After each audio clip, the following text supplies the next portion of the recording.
Jak si namasírovat tvář pomocí Skin Boosteru?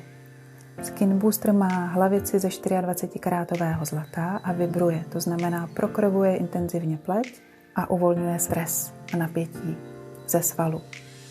Použijeme nejdřív na akupresurní body, tím se tvář hezky omladí a svaly se uvolní.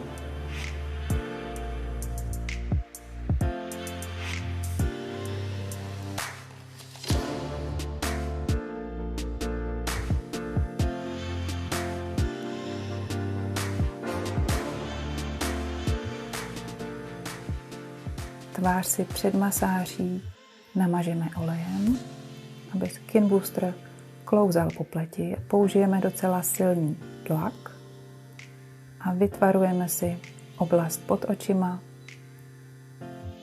přes obočí. Na čele uděláme tah směrem do V a pracujeme proti mračivce.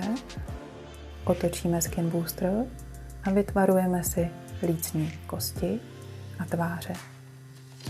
Bradu jenom uprostřed stáhneme dolů, pokračujeme na čelistní linii a dolů na krk, stimulujeme lymfatický systém.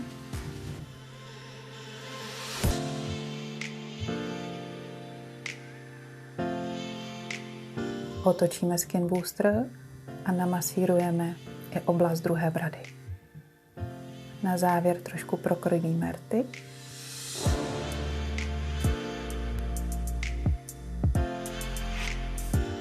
A je to.